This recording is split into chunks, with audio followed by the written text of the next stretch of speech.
À l'été 2015, je me suis retrouvé à finir mon alternance au sein des locaux de SND, qui est la filiale de distribution cinéma du groupe M6. Un jour, j'entends parler chinois dans les couloirs. Je me retourne et je découvre que ce mandarin aux tonalités pékinoises parfaitement articulées sort de la bouche d'un collègue qui n'a en apparence rien de chinois. Comment avait-il pu atteindre un tel niveau d'aisance? Je me suis dit que ce genre de maîtrise ne pouvait venir que de plusieurs années passées en Chine et que ce collègue devait avoir des histoires incroyables à raconter. Je ne m'étais pas trompé. Nicolas a 1000 anecdotes à partager sur sa vie en Chine. Il y a organisé des concerts de hard rock et de death metal, travaillé comme interprète sur un plateau, dans l'événementiel pendant les JO de 2008, mais surtout, il y a trouvé sa vocation de producteur pour le cinéma.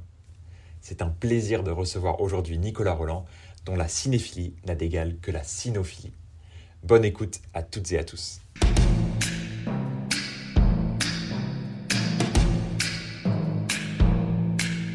Et surtout à cause de votre mauvais caractère. Oh, quel caractère, quel caractère. Mauvais caractère, mais joli nez. Très joli nez.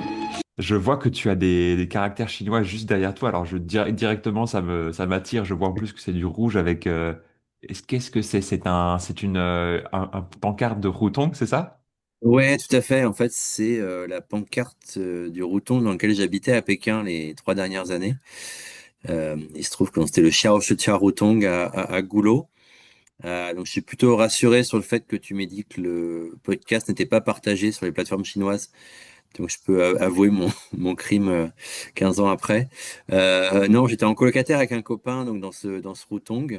Et un soir, en sortant de chez moi, je vois que la plaque est cassée et posée délicatement sur l'entrée du Routon, sur l'espèce d'arche.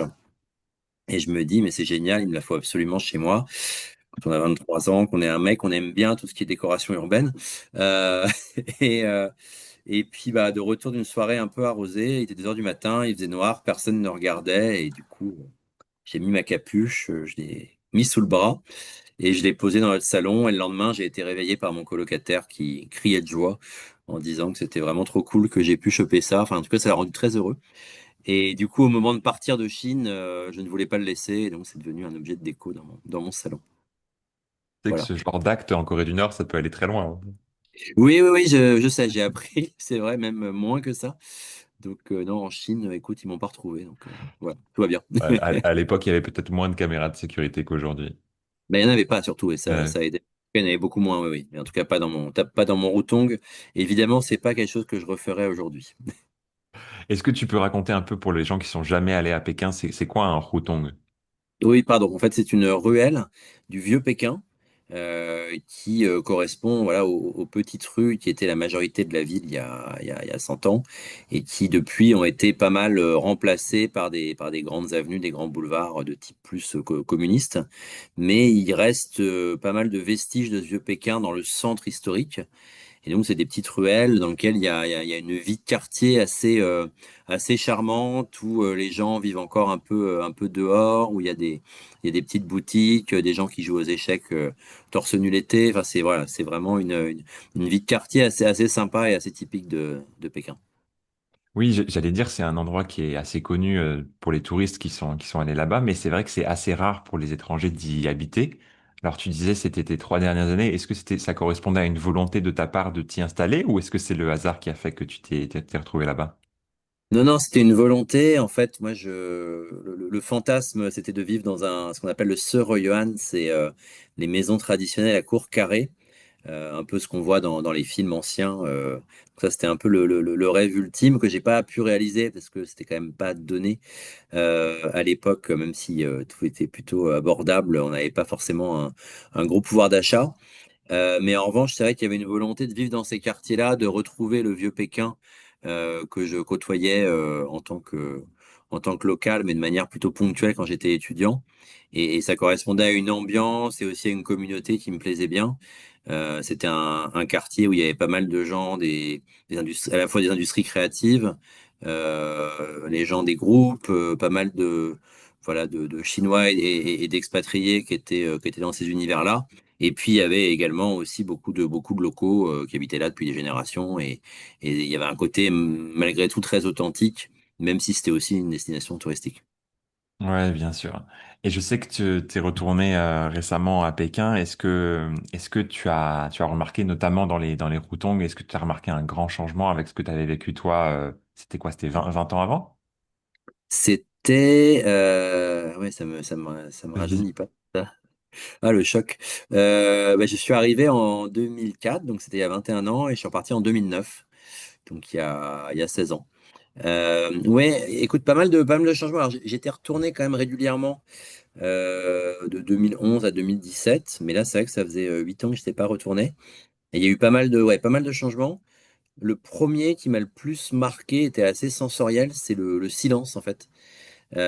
Pékin a toujours été une ville très bruyante parce que bah, beaucoup de voitures, beaucoup de véhicules en règle générale, des vendeurs à la sauvette, des gens qui crient dans la rue pour vendre des choses, un brouhaha général qui était à la fois assez fatigant mais aussi assez charmant.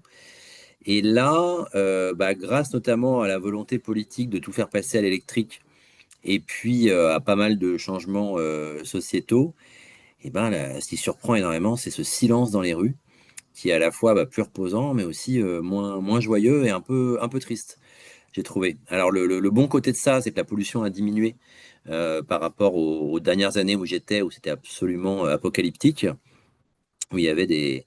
Enfin, la dernière fois, j'étais tombé dans une fameuse airpocalypse où le degré de pollution était sur 500, on était arrivé à 850, donc c'était au-delà même du maximum. L'air était épais, enfin, on voyait pas à 10 mètres, c'était l'enfer. Là, il y a eu quand même pas mal d'efforts qui ont été faits. Alors ça, c'est vraiment le côté positif. La pollution a diminué. Mais voilà, à côté de ça, il y a eu aussi la généralisation, bon, qui est aussi à l'échelle mondiale, du fait que les gens sont beaucoup moins dehors, sont plus chez eux, devant leur téléphone, devant leur ordinateur. Il y a un peu moins de gens qui vivent dehors, comme c'était le cas à l'époque. Donc il y a un peu moins de vie dans les rues et un peu moins de bruit. Ça a été la première chose qui m'a vraiment marqué. Et après, dans les conversations avec les amis chinois, un peu le sentiment, en tout cas beaucoup me disaient que j'avais vécu un peu les années dorées de Pékin et que aujourd'hui, il y a un sentiment moins optimiste qu'à l'époque. Mais ils ont un peu le sentiment que la vie est moins belle qu'il y a quelques années. Ouais, ça revient souvent, le côté un peu des les années dorées de Pékin où tout était permis, où il y avait une grande liberté à la fois pour les locaux et puis pour les étrangers, peut-être encore plus. Ouais, Et, ouais, il y avait un sentiment que les choses s'ouvraient, effectivement, et c'est moins le cas malheureusement maintenant. Ouais. ouais. Est-ce que tu peux nous raconter un peu dans quel contexte est-ce que tu es arrivé la première fois? Je sais il t'est arrivé mille histoires à Pékin, mais au tout début, pour recontextualiser un petit peu, tu es arrivé dans le cadre d'un échange universitaire, c'est ça? Ouais, tout à fait. En fait, j'ai fait une école de commerce international qui avait la particularité, et c'est pour ça que je l'ai choisi, d'avoir un programme qui nous permettait de partir à l'étranger assez longtemps. Et moi, j'avais choisi le programme franco-chinois qui permettait de faire 2 ans en France et 3 ans en Chine. Donc c'était vraiment dès le début, on choisissait ce programme et il y avait 2 ans en France, de cours de business et de chinois assez intensifs. Et puis ensuite, on partait avec une classe, on était une vingtaine, à Pékin pour 2 ans et demi d'études, plus 6 mois de stage, avec des cours à la fois de chinois intensif au départ, donc c'était 6 mois de chinois intensif, et puis après un mélange de cours de chinois, de cours de business en anglais et en chinois, et puis à la fin de cours de business que en chinois. Et donc j'ai débarqué avec mes camarades de classe, on a eu la chance d'avoir 3 semaines de totale liberté pour commencer, puisque les cours étaient un peu plus tard. Et donc, ça a été une découverte. C'était la première fois que j'allais arriver en Chine. Et la découverte de ce monde si étrange, si fou, si formidable, tellement différent de ce que j'avais vécu jusque-là. Et c'est vrai que j'ai adoré d'entrer l'ambiance, le côté surprenant à chaque coin de rue où on ne s'ennuie pas une seconde. Ça a été une découverte. Enfin, je suis tombé vraiment amoureux assez vite de la ville, en fait. Donc, tu as fait 3 ans, les 3 ans d'études à Pékin au départ dans un contexte universitaire, c'est ça? Et Ouais, ensuite, à la fin de ces 3 ans, tu t'es dit, j'ai envie de rester à Pékin. ouais, c'est ça. Donc, j'ai fait les 2 ans et demi de cours plus les 6 mois de stage. Et à la fin de ces 3 ans, je me plaisais vraiment à Pékin. je commençais à bien parler chinois enfin, c'était long, et à vraiment bien me débrouiller. J'avais pas envie de partir avant de passer encore un cap sur la langue. Et puis surtout, j'étais heureux là-bas et je commençais à trouver des boulots et j'avais envie de rester plus longtemps pour continuer à approfondir la vie là-bas, la culture, la langue, tout ça, quoi. Justement, pour la langue, tu as commencé à l'apprendre depuis la France, du coup. Est-ce que tu as ressenti un sentiment d'être complètement perdu au début quand tu as fait premières tentatives en Ouais. Chine, ou est-ce que ça t'a quand même aidé un petit peu? Alors, j'étais vraiment nul quand je suis arrivé. Enfin, disons que les cours en France, c'était quand même 7 heures par semaine pendant un an et demi. Et malgré ça, en arrivant, j'avais vraiment l'impression de ne rien savoir dire et de ne rien comprendre. Donc c'était assez dur. Il y avait un sentiment, alors tout début, un peu de découragement. Et puis finalement, bon, le fait d'être avec une classe, avec des copains qui galèrent comme moi, on s'entraide, on en rigole. Et puis finalement, ça devient un peu un jeu. Et puis finalement, moi, ça passe pas mal par palier, quoi. C'est-à-dire que en arrivant, tu comprends rien, et puis tu commences à pouvoir donner ton chemin quand tu prends un taxi au chauffeur, et puis tu commences à pouvoir commander au resto, et puis tu as l'impression que ça progresse. Mais régulièrement, quand même, tu te prends une porte. Moi, je me souviens, ça faisait 3 4 mois que j'étais en Chine. Je commençais à prendre un petit peu confiance en moi. Je me dis, bon, ça y est, je commence à décoller. Et puis, je vais au supermarché pour acheter du sucre. Et ça m'a pris 20 minutes pour acheter du sucre. Le mec ne comprenait absolument pas ce que je voulais dire. J'avais beau avoir mon dictionnaire, essayer tous les tons, tang, tang, tang, tang. Il comprenait pas. Je savais pas qu'en fait, il fallait dire bai tang et pas juste le mot sucre, il fallait dire sucre blanc. Mais il m'a amené du café, il m'a amené de la crème, enfin, il m'a amené 12 trucs avant de trouver le sucre. Donc voilà, il y a eu régulièrement des moments d'humilité forcée où voilà, la langue se rappelle à nous pour bien nous dire que c'est difficile et qu'on n'est pas encore arrivé. Ouais, pour expliquer aux gens qui parlent pas chinois, le même mot, donc en pinyin, ce serait T-A-N-G, mais ce même mot veut dire à la fois sucre et soupe. Donc, ça se trouve, le gars pensait que tu voulais acheter de la soupe, Oui, selon tout à fait. selon le ton que tu utilises, quoi. Oui, ouais, et puis en fait, c'est une des difficultés du chinois, effectivement, pour ceux qui ne connaissent pas la langue. Le français, par exemple, est une langue très plate, où il n'y a pas vraiment d'accent tonique, à part éventuellement quand on pose une question et on monte un peu le ton, comme on dit, où tu vas, et on va monter sur la fin. Euh, Là où sur le chinois, chaque syllabe est accentuée. Et quand on n'a pas l'habitude, c'est une galère pas possible de former un peu son palais et son oreille pour essayer de comprendre qu'est-ce qui est dit, alors que chaque syllabe peut potentiellement avoir 50 définitions différentes suivant le ton et le contexte. Donc ça, c'est vrai que ça a été, au-delà de l'écrit qui est très compliqué, la partie orale et compréhension des tons a été en soi une bonne petite galère. Ouais. Ouais, j'ai ressenti un peu la même chose parce que je trouve qu'en plus en France, avec un peu le côté culturel, la façon dont on voit les gens qui sont bilingues, on a toujours ce côté un petit peu tu sais, quand quelqu'un parle très bien anglais en France, on a tendance à le trouver un peu prétentieux et tout ça. Donc, j'ai l'impression que quand apprends une langue, tu as toujours envie de passer un peu sous le radar. Donc, tu as tendance à essayer de faire le moins de fautes possible et tu sais, à parler de façon un peu discrète. Et le chinois, c'est au contraire, c'est une langue où si tu t'essayes de faire ça, en fait, tu t'en sors pas du tout parce que tu es Ouais. obligé un peu de surjouer les accents pour être compris. Donc, pour ceux qui ne parlent pas chinois, c'est drôle parce qu'ils entendent des bruits que t'es pas habitué de faire, mais c'est un peu la seule façon de s'en sortir là-bas. Ouais, ouais, c'est vrai qu'il y a un côté assez théâtral quand on prononce ces mots-là. Moi, je me rappelle un souvenir de mes premiers cours de chinois, donc quand on était encore à Reims. Notre premier prof, on avait deux profs, un chinois enfin, on avait trois profs, deux chinois et un français. Et le prof français, qui nous apprenait vraiment les rudiments de la langue, pour nous habituer au ton, nous demandait de nous lever dans la classe et de prononcer les tons en utilisant les mains pour mimer le ton. S'il faut savoir, il y a quatre tons. Si on reprend tang, c'est tang, tang, tang, tang. Et donc, du coup, on devait prononcer des phrases en se levant, en marchant et en faisant des gestes comme ça. sachant que c'était souvent les cours le matin après les soirées étudiantes. Donc, je te laisse imaginer ce que ça donnait quand on était tous en lendemain de soirée à essayer de marcher avec une mauvaise coordination des gestes. Moi, qu'on n'est pas une très bonne, enfin, c'était assez catastrophique, mais voilà, on a fini par y arriver. Mais c'est vrai que ça demande une dynamique différente d'imaginer chaque son comme un ton différent. Et finalement, je pense qu'il y en a qui arrivent à le retenir de manière, on va dire, scolaire en retenant son par son, et d'autres comme moi qui n'ont jamais vraiment trop réussi, qui l'ont plus fait à l'oreille, à l'instinct. Et au final, tu arrives à te faire comprendre, mais c'est vrai que ça demande beaucoup de choses à retenir, Ouais. ouais.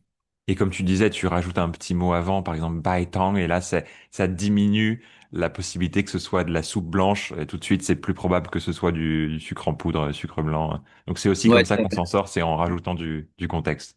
Ouais, ouais, tout à fait, tout à fait. Ouais. Et alors, je suis curieux, après tes 3 ans, enfin tes 2 ans et demi et 6 mois de stage, est-ce que t'as tout de suite trouvé un boulot ou est-ce que comment tu t'en es sorti? Non, en fait, ce qui s'est passé, c'est que donc j'avais fini ce stage qui s'était plutôt bien passé, mais avec des conditions vraiment un peu payé au lance-pierre, on va dire. Euh, et donc j'ai commencé un peu une vie de freelance. Et finalement, pendant ces 2 ans, 2 ans, 2 ans et demi de boulot à Pékin, j'ai un peu enchaîné des missions au gré des rencontres et des recommandations. J'ai eu des opportunités de boulot plus pérennes, mais pas dans des domaines qui m'éclataient vraiment. Et donc j'ai plutôt enfin, accepté et apprécié cette vie faite un peu d'incertitude, mais aussi de pas mal de temps libre, on va se l'avouer, qui était agréable. Et puis surtout pas mal d'expériences différentes.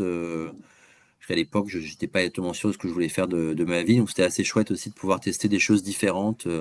Donc voilà, j'ai bossé bah, dans l'événementiel, dans le vin, dans, euh, dans le sport. Enfin, j'ai fait pas mal de choses différentes dans le cinéma, du coup, à la fin. Mais c'était assez, voilà, c'est assez agréable de pouvoir essayer différentes choses. Et tu as notamment organisé des concerts dans l'événementiel. Tu peux nous en dire un peu plus? Ouais, ouais, tout à fait. En fait, bah, moi, assez vite, à mon arrivée à Pékin, j'étais plutôt à la recherche de découvrir un peu les différentes scènes culturelles locales, aller voir des expos, des concerts, etc. Et j'ai été très vite assez bluffé par le niveau des groupes. Pékin, je suis pas sûr qu'on le sache beaucoup en Occident, mais c'est vraiment une ville qui culturellement est super intéressante, qui à l'époque était vraiment le cœur, le centre de la contre-culture chinoise, et où il y avait des centaines et centaines et centaines de groupes de tous les genres musicaux. Et bah voilà, je suis allé voir un premier concert, très bonne surprise, puis deux, puis trois, puis 10, puis 15. Et puis bah, j'ai commencé un peu à suivre des groupes qui me plaisaient bien, dont notamment un groupe de punk qui s'appelait Subs, qui à force de me voir au concert, on a fini par sympathiser, par boire des verres, par devenir assez copains. Et puis bah, en échangeant avec deux autres amis français qui étaient un peu aussi dans cette mouvance, aller voir des concerts, bah, je leur ai dit, ça vous dirait pas, voilà, on organise des concerts, parce qu'il y a plein d'expats à Pékin qui savent pas du tout la richesse de cette scène locale, et ça pourrait être cool d'organiser des concerts pour un peu réunir un public occidental, nos potes, et puis des gens qu'on connaît, et puis des Chinois avec des groupes locaux. Donc, ça s'est fait de manière un peu naturelle, un peu à l'arrache. Il n'y avait pas vraiment de business plan ou quoi que ce soit. C'était vraiment une envie un peu spontanée. Donc moi, je suis allé boire un verre avec une copine chanteuse de Subs, qui était un groupe qui avait pas mal, enfin qui est toujours assez culte, mais qui était un des plus gros groupes de l'époque, qui m'a dit, bah ok, banco, allons-y. Donc, je suis allé voir une salle de concert qui s'appelle le Nameless Island, en leur disant, voilà, on a Subs qui veut jouer avec nous, est-ce que vous êtes partant? Ils ont dit, bon, bah ok, on vous donne un soir de week-end, bon, bah super. Et puis après, bah, on est allé un peu écumer les concerts, on a trouvé d'autres groupes, on a eu un groupe qui s'appelle Joyside, qui est devenu assez connu en Chine depuis, qui a participé à pas mal de shows télé, qui est devenu un peu plus mainstream, mais qui à l'époque était assez underground. Et puis voilà, et puis ensuite on a trouvé un peu par hasard un artiste qui faisait des BD, qui était une espèce d'artiste très underground, graphiste, qui s'appelait Tsa Jussi Chairman Tsa. On a adoré le style graphique très très original et un peu barré, un peu tordu, mais comme on aimait. Et c'est devenu un peu l'identité visuelle de notre petit collectif qu'on a appelé New Bang, après pas mal de brainstorm. Ça a été le nom qui a fini par sortir. Et donc, il a fait ce premier poster et on a fini par donc lancer ce premier concert au MS Island. On a eu pas loin de 300 personnes qui sont venues, donc c'était chouette, c'était un beau succès. Et puis c'était parti, donc on a continué. Ensuite, on a fait un concert de métal qui était un peu moins un succès, mais bon, on s'est marré, on s'est retrouvé avec 6 groupes, dont un groupe de death metal. Alors moi, je suis pas très métal, c'est plus mon pote du collectif qui était à fond, mais on a eu des groupes qui étaient assez chouettes. Et l'aventure a duré à peu près 2 ans. On a fait une vingtaine de concerts, entre, on va dire, 50 personnes pour ceux qui n'ont pas trop marché, j'étais à 500 personnes. On a joué dans pas mal de lieux. On a fait le Mao, le Hugongishan, le Dos Colegas, le Nameless Island. On a participé à l'organisation d'une espèce de fête de la musique à Pékin, où on a fait jouer des groupes dans la ruelle qui s'appelle le Nanlo Gouchang, qui est une ruelle assez connue et très touristique, où on a fait jouer devant des badauds qui n'avaient jamais vu de concert sans doute de leur vie, un groupe de rock, un groupe de punk et un groupe de métal. Euh, et voilà, c'était une super aventure où on était clairement pas ultra pro, c'est-à-dire qu'on faisait vraiment tout un peu avec des bouts de ficelle, on collait nous-mêmes les posters dans les bars, tout était très DIY, on va dire.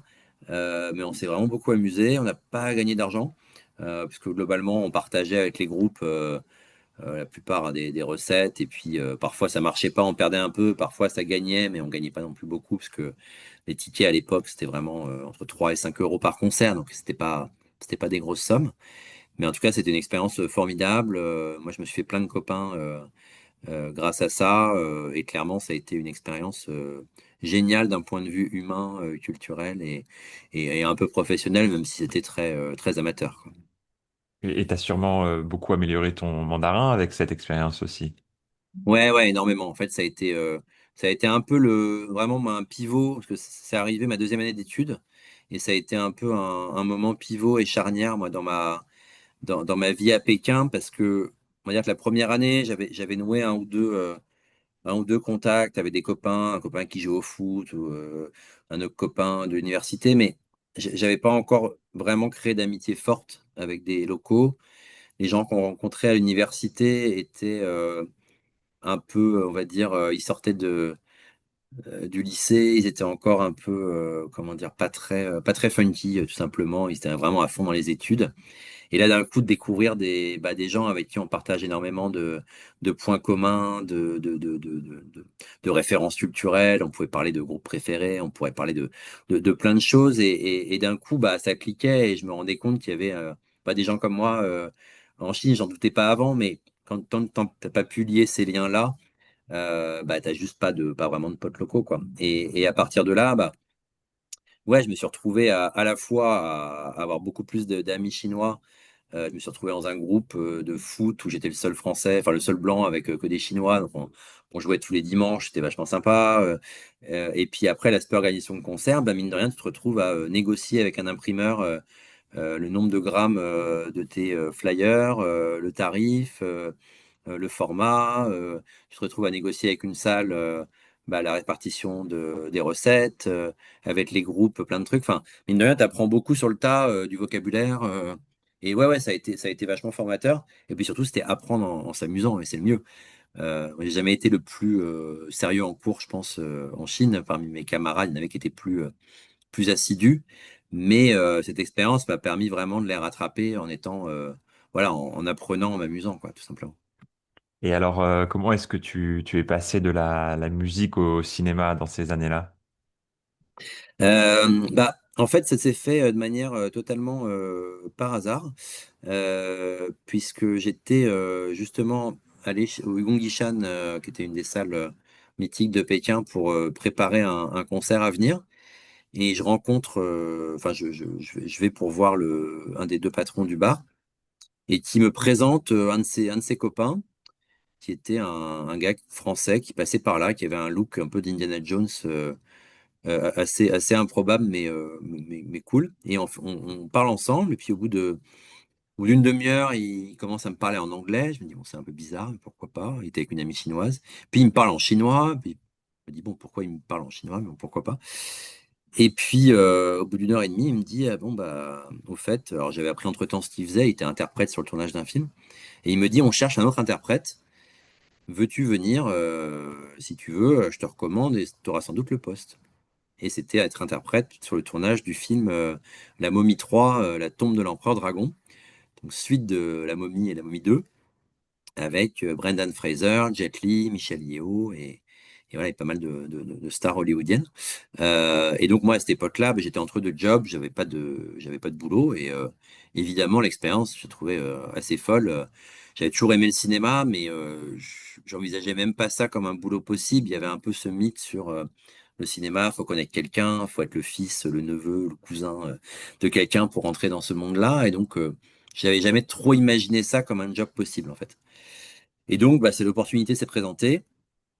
Et bah, une semaine après, j'étais sur le plateau et je me suis retrouvé interprète. Donc, j'étais interprète du chef électricien, le Key Rigging Gaffer, c'est le titre en anglais, qui était un Québécois qui venait de Montréal, parce que le film était tourné entre Canada et Chine.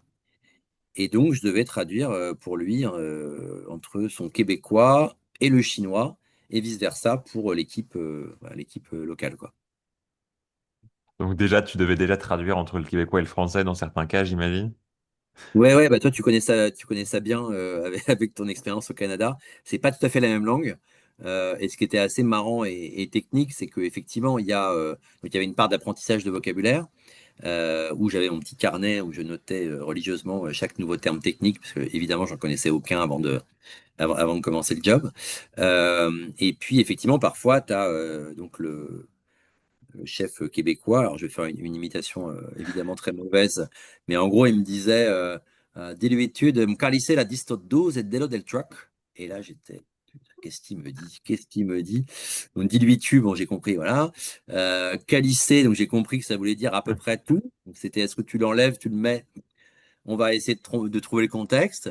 Disto 12, donc tu dis, OK, c'est distribution box de 12 ampères. Donc, ça, si tu l'as noté avant, c'est bon, mais sinon, tu es perdu.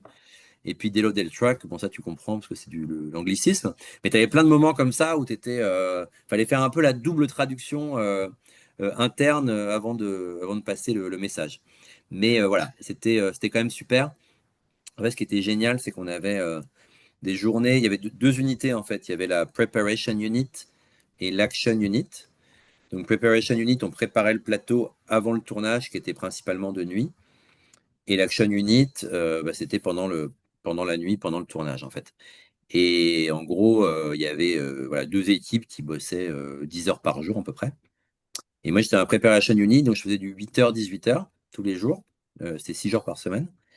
Et le soir, en fait, on était dans un district de Shanghai qui s'appelle le Songjiang District, qui serait à peu près équivalent de, je sais pas, Meaux pour Paris. C'est-à-dire, c'est un endroit vraiment paumé où il n'y a pas grand-chose. Désolé pour les habitants de Meaux, mais c'est pas la ville la plus funky du monde. Et en fait, le soir, il n'y avait rien à faire à part rester sur le plateau et on avait le droit de rester sur le plateau. Et c'est vrai que j'ai adoré cette expérience parce que pendant la journée, on travaillait, on essayait de faire en sorte que tout se passe bien avec bah, tous les temps morts que peuvent avoir un tournage. Mais le soir, je pouvais rester et voir un peu la magie du cinéma opéré, voir les scènes avec Jet Li qui fait des cascades, les explosions, des scènes avec 400 figurants. Enfin, c'était vraiment fou. C'est une grosse production avec des beaux décors. Et voilà, j'ai adoré ça. Le film, au final, s'est avéré un peu moyen, mais en tout cas, l'expérience d'être à l'intérieur de cette grosse production était vraiment magique, ouais. Et c'est au cours de cette production que tu as eu un peu un déclic où tu t'es dit, c'est ça que j'ai envie de faire plus tard. Ouais, ouais, ouais, carrément. En fait, toujours été attiré par tout ce qui est un peu expérience collective. Et c'est vrai que là, de voir que, bon, déjà, on peut rentrer dans ce milieu-là sans être forcément connecté. Et en fait, moi, j'ai adoré le côté addition de talent et justement expérience collective entre ces gens géniaux, le chef op, le chef cascade, le chef déco, et tout ça pour créer une œuvre qui restera ensuite.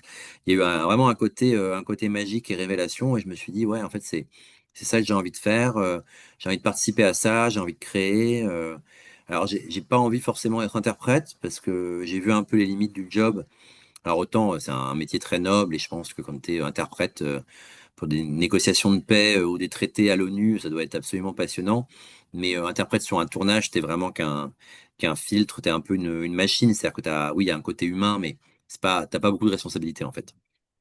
Et je me suis dit, ça doit être génial de faire ce métier, mais être un peu aux commandes et de pouvoir avoir un pouvoir de décision et puis prendre des décisions créatives.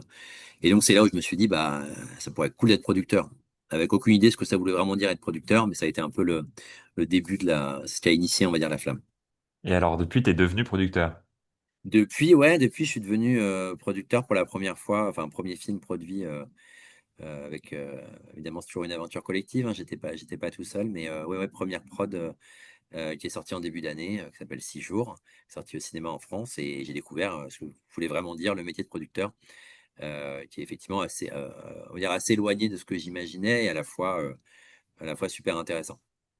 Ouais, ça a été une bonne première expérience. Ouais, en fait, enfin, disons que j'ai beaucoup appris. J'ai à la fois bon, beaucoup de fierté sur le travail accompli parce que ça a été vraiment pas simple de monter ce film. Également pas mal de regrets parce que le film aurait pu être mieux, et il y a des erreurs qu'on a faites qu'on n'aurait pas dû faire. Il y a des choses qu'on pourrait refaire différemment. Donc fatalement, à un moment, le film, il faut le rendre, il faut le sortir. Et puis quand on le revoit pour la 28e fois, les différentes erreurs, problèmes remontent et sautent au visage, pas forcément de la même manière que pour le grand public, parce que nous, on voit chaque détail qui va pas. Donc il y a un côté parfois un peu masochiste de faire ce métier, puisque on est un peu condamné. Alors j'aimerais un jour produire un chef-d'œuvre et me dire, ça y est, c'est le film parfait, c'est bon. Mais bon, la réalité, c'est que la plupart des films ont des défauts, et que quand on a passé beaucoup de temps dessus, les défauts sont d'autant plus douloureux, on va dire. Mais globalement, non, ce qui était intéressant, c'était justement de comprendre le métier dans sa globalité, et de voir à quel point, en tant que producteur, il est nécessaire d'être vigilant sur beaucoup de critères, que ça soit évidemment artistique, critères de fabrication, critères financiers, juridiques. Il y a vraiment beaucoup de problématiques à maîtriser pour que le bateau aille à bon port. Et est-ce que tu as retrouvé ce côté addition des talents dont tu parlais, où tu as le sentiment d'être un chef d'orchestre entre plein de départements, ou est-ce que c'est finalement un métier qui peut être dans la réalité du boulot un plus solitaire que ce qu'on imagine? En fait, il y a le avant, il y a l'avant, le pendant et l'après, on va dire. Sur l'avant, donc la phase de développement, c'est plus, enfin, ça reste une expérience collective, parce qu'on est avec un scénariste, un réalisateur et un coproducteur. Moi, j'étais en duo avec une coproductrice qui était super à côté de notre partenaire. Donc, on est en petite cellule, mais effectivement, il y a un peu le côté, on prend son bâton de pèlerin, et on essaye de faire avancer le projet contre pas mal de vents contraires. Mais une fois qu'ensuite le projet est greenlighté et qu'on arrive en phase de préparation et en tournage, ouais, c'est chouette parce on se retrouve voilà, à parler de choses très, très chouettes artistiques, de photos avec des chefs-op qui maîtrisent techniquement l'image, et qui peuvent avoir 27 variations du même plan avec des étalonnages différents. Et c'est assez fascinant. On apprend vraiment sur le tas. Pareil sur le son, évidemment la déco. Enfin, il y a on va dire que chaque chef de département amène une technicité, et on apprend beaucoup. Enfin, moi, j'ai appris beaucoup à leur contact. J'apprends encore. Et ouais, et se dire que on est pour quelque chose dans la réunion de ses talents, et ensuite le voir concrétisé par des belles images à l'écran. Ouais, ça fait quelque chose, et quand même un sentiment de satisfaction qui est fort. Et il arrive quand même par moments qu'entre deux galères, on puisse apprécier l'expérience collective. Après, c'est vrai que on me l'avait déjà dit, mais producteur, c'est quand même gérer beaucoup de galères. On avait un directeur de production d'exception qui arrivait à en gérer beaucoup avant que ça nous revienne, mais quand même, c'est globalement arbitrer sur des choses compliquées, faire des choix cornéliens, se battre avec certaines personnes, enfin se battre pas physiquement, mais se débattre avec un réal qui évidemment veut le meilleur pour son film, mais on n'a pas l'argent pour tout lui donner. Donc c'est voilà, c'est pas mal pas mal de galères malgré tout, mais le métier, dans le métier intéressant. Ça doit être passionnant. Est-ce que cette première expérience t'a donné envie de renouveler de faire un autre film en tant que producteur? Et si oui, qu'est-ce que tu penses tu as envie de faire différemment par rapport à cette première expérience? Alors ça nécessiterait un autre podcast parce que la liste est longue. Mais non, disons que en fait, alors, il y a évidemment plein de choses. Alors, sur la première question, oui, j'ai envie d'en refaire et clairement, voilà, l'ambition, c'est d'arriver à produire au moins un grand film un jour. Donc j'espère y arriver dans un futur plus ou moins proche. Et puis, bah, si on arrive à en faire un, pourquoi pas en faire un deuxième. Mais oui, oui, il y a des ambitions, voilà, d'arriver à produire des bons films, des très bons films. Et faire différemment, bah, forcément, moi, j'ai au moins 25 choses différentes que je ferais différemment. Mais globalement, c'est un peu, je veux dire, un peu une généralité, mais globalement, un film, c'est vraiment une addition de détails et chaque détail peut faire un peu, un peu dérailler le train. Alors, pas totalement, mais en tout cas, il faut vraiment avoir une attention totale sur absolument tout.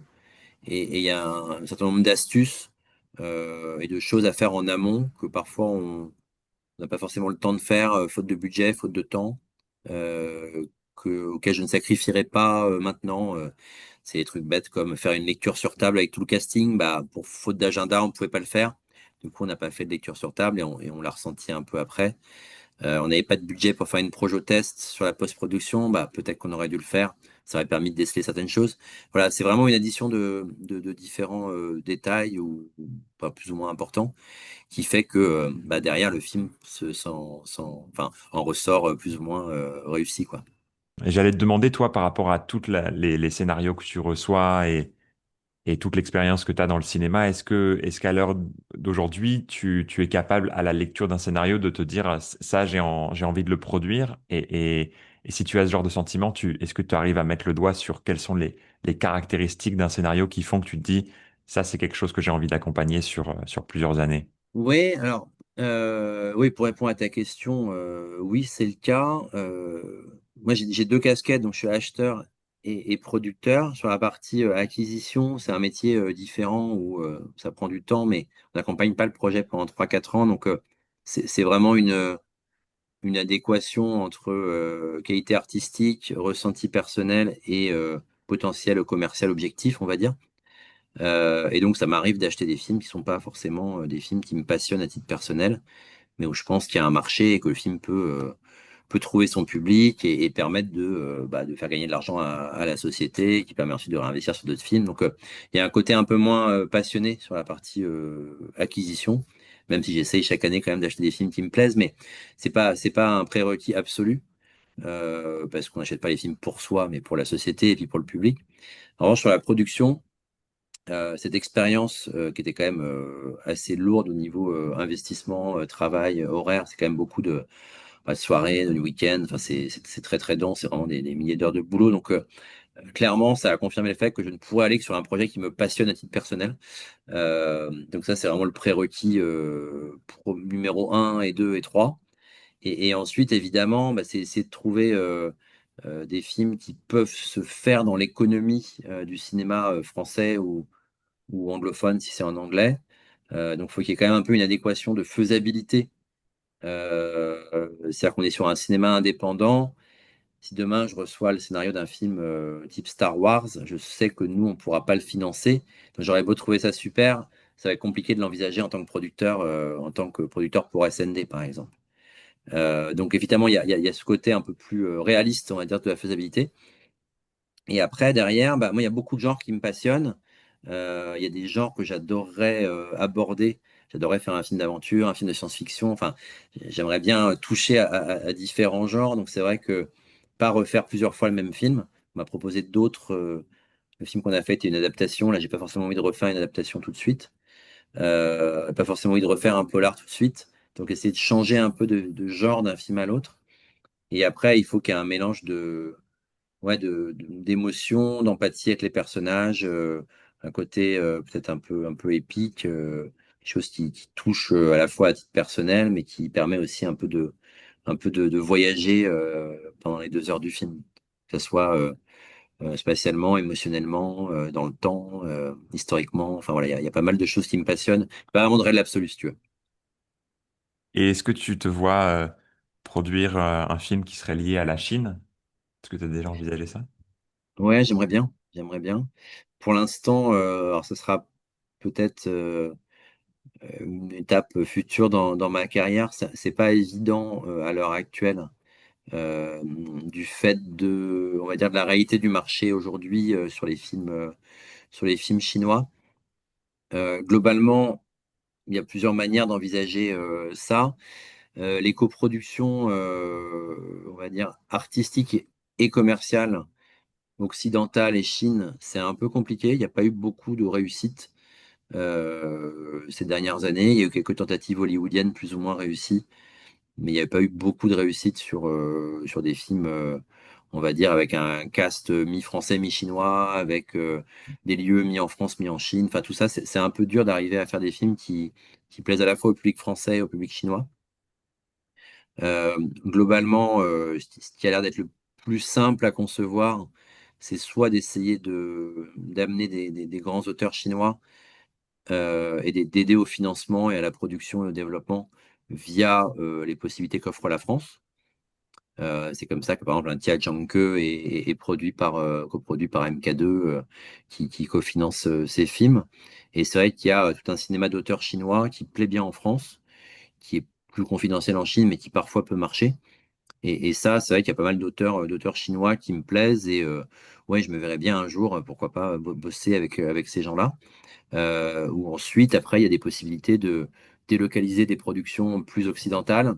Idéalement, parce que les coproductions et puis le profil d'avoir l'expérience chinoise et française me donne envie un peu d'avoir la capacité de créer des ponts, c'est un peu le but, et pouvoir réussir à produire un film qui réunisse à la fois un public chinois et français le plus large possible. Ce serait un peu le Graal de ce qu'on aimerait faire, ce que j'aimerais faire en tant que coproduction. Maintenant, c'est pas simple. On voit que en France, le cinéma chinois, c'est plutôt le cinéma d'auteur, un peu plus radical, qui va trouver un public cinéphile. Que en Chine, le cinéma français récemment a un peu plus de mal.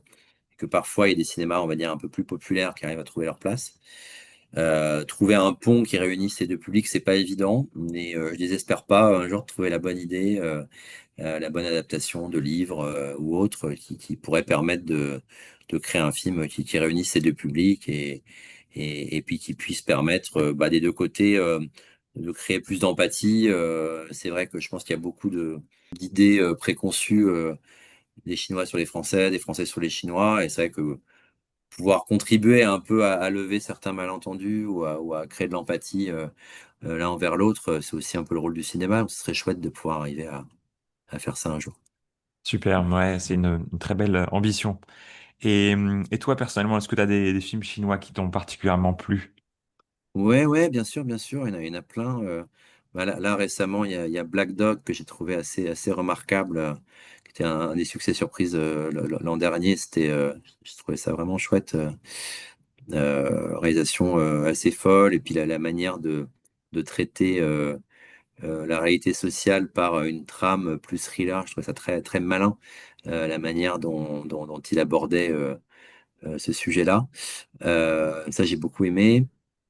Évidemment, les films de Louis comme Une jeunesse chinoise, enfin Summer Palace.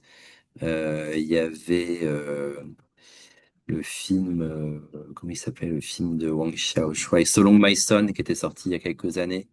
J'avais trouvé remarquable. Et puis Tia A Touch of Sin, Still Life. Ça, c'est des films que j'aime beaucoup.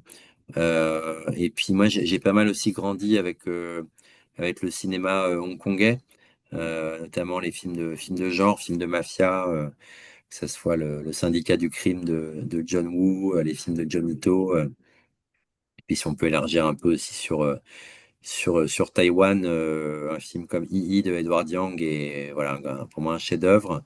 Et récemment, j'ai retrouvé un peu cette sensibilité dans Left-Handed Girl, qui est sorti cette année, qui est au cinéma en ce moment, qui a été coproduit par Sean Baker. Voilà, qui est vraiment un joli film plein de tendresse, une fresque familiale où tous les personnages sont contrastés et où la cellule familiale va un peu exploser, mais c'est à la fois très tendre et assez touchant. Voilà. Après, il y en a plein et j'aimerais pouvoir en voir plus aussi, puisque il y a énormément de films qui sortent en Chine chaque année. Il y en a peu qui voyagent jusqu'à la France, donc j'essaye de me tenir au courant, mais si tu en as aussi, n'hésite pas à m'en soumettre parce que je les rattraperai avec plaisir. Bah écoute, je note Left-Handed Girls, j'en ai pas entendu parler, mais ça a l'air super. Et récemment, moi, qu'est-ce que je pourrais te... Là, j'ai revu très récemment un film de John Woo qui s'appelle Once a Thief. Je sais pas si tu le connais, mais Once Upon a Time, ça me dit quelque ouais. chose, je ne crois pas l'avoir vu. C'est la raison pour laquelle je l'ai revu, c'est parce que des amis me disaient que c'est une histoire de cambriolage dans un musée qui se passe à Paris avec Chow Yun-fat et Leslie Chung. Et Ah, génial. comme j'étais passé à côté, je me suis dit qu'il fallait absolument que je rattrape ça.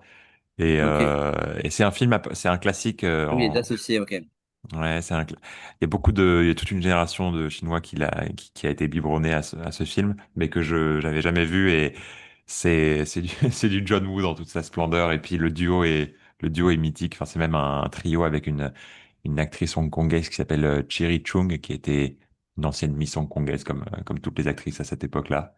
Mais ouais, si tu veux une Les petite associés, ouais, ouais, j'en avais entendu parler, mais je l'ai jamais vu. Ok, bah, je vais rattraper. à part ça, quoi d'autre? J'ai vu le film récemment qui a été présenté à Cannes, qui s'appelle Kwangye Shedai en chinois. Je crois que c'est ce film de Bigan, un jeune Ah réalisateur. oui, oui, oui. Ouais, Résurrection, non, c'est ça? Résurrection, c'est ça, Ouais, ouais, ça, ouais. exactement. Oui, qui a l'air complètement fou, 3 heures et quelques, complètement abscon, mais génial. Enfin, j'ai eu des échos. J'ai un copain qui me dit que c'est le film de l'année, un autre qui me dit j'ai rien compris. Enfin, et parfois les deux, parfois des gens adorent sans avoir rien compris. T'as aimé, toi? Ouais, bah en fait, si tu veux, j'ai eu la chance de le voir dans le cadre du festival de Vancouver, donc en plus dans des très bonnes conditions, très très bel écran. Et c'est vrai que le film est magnifique. Mais d'ailleurs, je devrais pas dire le film parce que c'est plutôt 5 courts-métrages qui sont reliés par une espèce de voice-over qui est la voix de Shutzi, qui j'imaginais Ouais. être une actrice, tu vois, l'actrice phare du film. En fait, pas du tout. Elle est juste là pour rafistoler les 5 courts-métrages entre eux, mais c'est surtout le garçon donc qui s'appelle Jackson Yee, qui est un jeune acteur qui, pour le coup, joue 5 rôles très différents dans chacun des 5 courts-métrages. Mais voilà, faut pas du tout s'attendre à un duo entre Shooty et Jackson Lee parce que Ok. c'est pas du tout ça. Après, il y a 5 courts-métrages qui sont tous les 5 assez réussis et très beaux visuellement.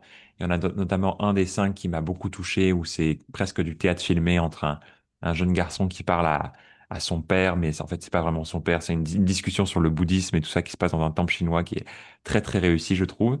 Mais en fait, le lendemain, je suis allé voir dans le même contexte, dans les mêmes circonstances, très privilégié. Je suis allé voir le nouveau film de Park Chan-wook et en Ah, ouais, fait, j'ai hâte de le voir, ouais. j'ai pris une telle claque le deuxième soir que ça m'a fait oublier mon expérience Ouais, ouais.